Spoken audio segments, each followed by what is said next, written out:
Bonjour pour une nouvelle traduction sans filet.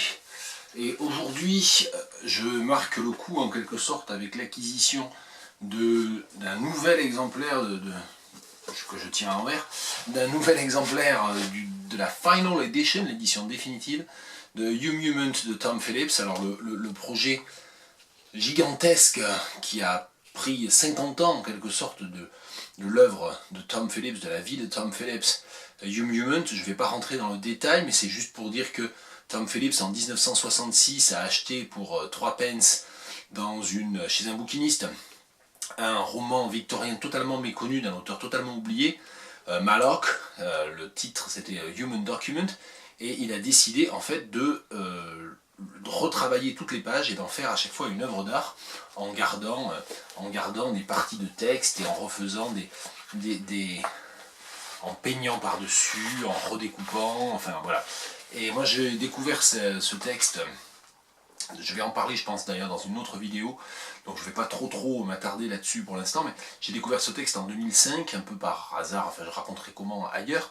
Ce qui m'a paru en fait étonnant, intéressant tout d'un coup, et je m'en suis avisé en relisant, en reparcourant beaucoup cette édition définitive de Human cette semaine, je me suis dit qu'en fait ça pourrait faire un exercice de traduction assez étonnant ou assez détonnant, parce que évidemment dans sa technique de cut-up, dans sa technique très moderniste de redécoupage du texte, qui consiste à conserver des îlots de texte, à recréer un texte à partir de ce qu'il occulte et de ce qu'il met en avant dans le texte de départ de Mallock, et dans le fait même également que certaines pages sont retravaillées et connaissent plusieurs versions, finalement je me suis dit que ça faisait une sorte de texte très particulier, et j'ai beau lire régulièrement, revenir très régulièrement et même travailler sur Human depuis 13 ans, ça ne m'avait juste même pas traversé l'esprit qu'en fait c'était un texte qu'on pouvait aussi éventuellement traduire.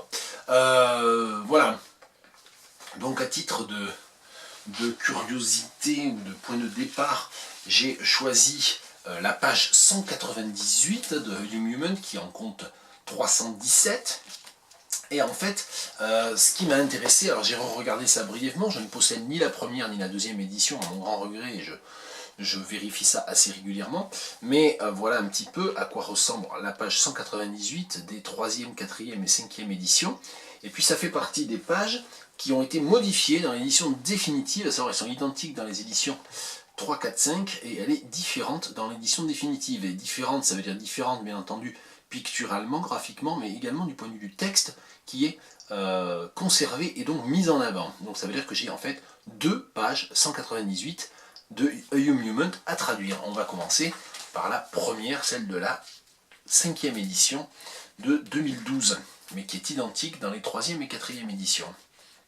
The starlight gleamed like dew on his sleeve. By 4 o'clock he dressed himself amongst the eastern clouds. Though their perfect union were done with forests at the one dawn. Eden meant forgotten gardens. The shattered dress, fluttered with cherry, muttered to horses and the wheels drowned. Dans les derniers îlots de texte, ici, il a bien entendu gardé des termes qui sont des paronymes, flutter, shatter, mutter, et la seule tricherie que je me suis permise en préparation de cette vidéo, c'est de chercher ce que pouvait bien vouloir dire shattered quand ça n'a pas un sens photographique, ou quand ça ne signifie pas les volets.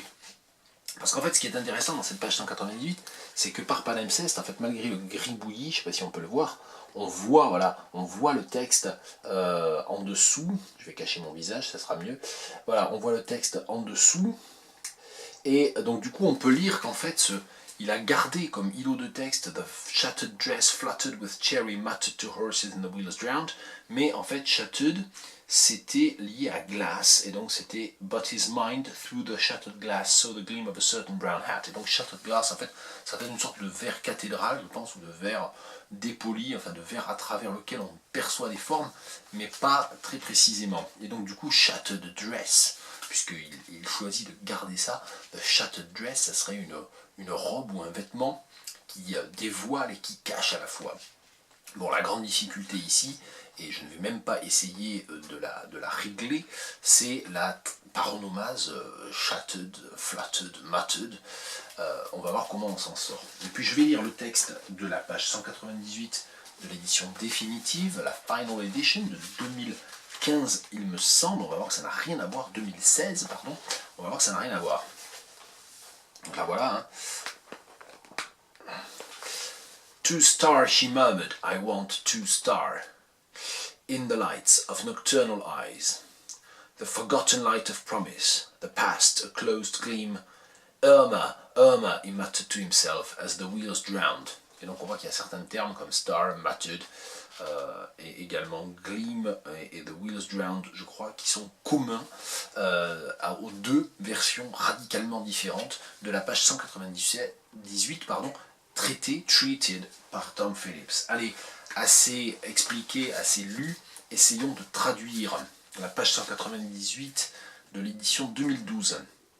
The starlight gleamed like dew on his sleeve. La lumière des étoiles scintillait comme de la rosée sur sa manche. By 4 o'clock he dressed himself amongst the eastern clouds. Quand 4 heures sonnèrent, il se vêtit ou il s'habilla parmi les nuages venus d'Orient. Though their perfect union were done with forests at the one dawn, bien que leur union parfaite ait été consommée dans les forêts à l'aube. Ah oui, one, j'ai pas vérifié, je sais jamais quel est vraiment le sens de ce mot.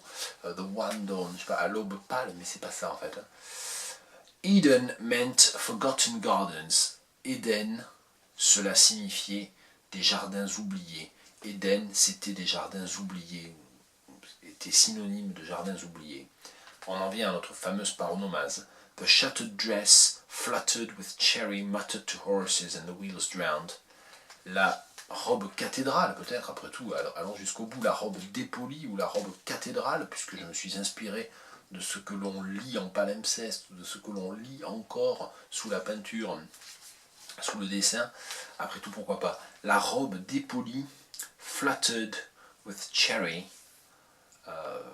frétilla de cerises, muttered to horses and the wheels drowned, murmura à l'oreille des chevaux, and the wheels drowned, et les roues, alors ça va être, je suppose, le bruit des roues, enfin, dans le texte d'origine qu'on voit pas bien, hein.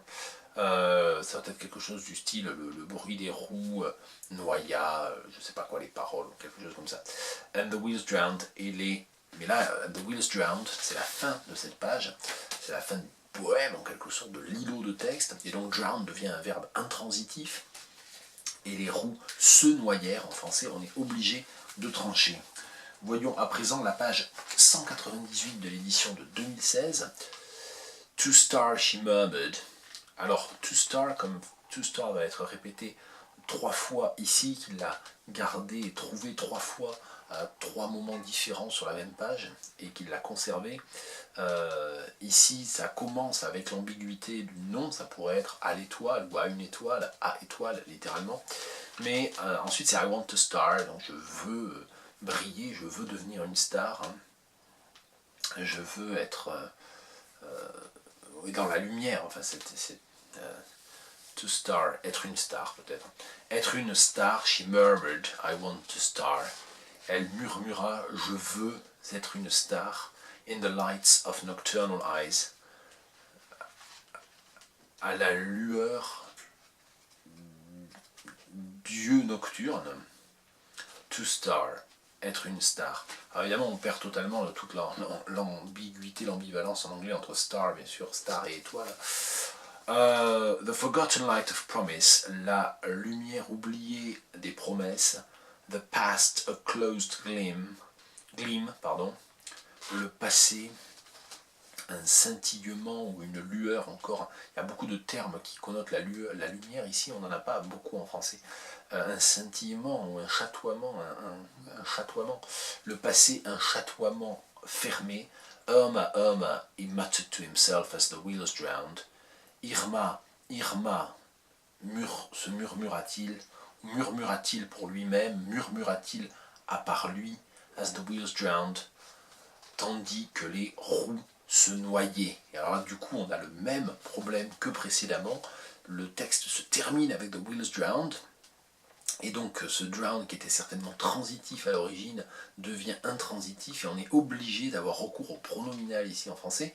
Mais ce qui est intéressant, c'est qu'en raison de la différence syntaxique, dans le texte de l'édition 2012, c'est The Wheels Drowned, et ça suit une énumération de faits ponctuels. J'avais utilisé le passé simple. Ici, comme il s'agit d'une proposition subordonnée en as, ça sera un imparfait. Donc on voit bien comment le retravail, les reprises incessantes du texte et le cut-up, le palimpseste, toutes ces techniques qui sont au centre du travail de Tom Phillips dans Hum modifient profondément la traduction. Voilà, c'est peut-être un projet à creuser de traduire Hum. Après tout, un projet dingue, mais j'ai un peu l'habitude. Voilà, bon samedi.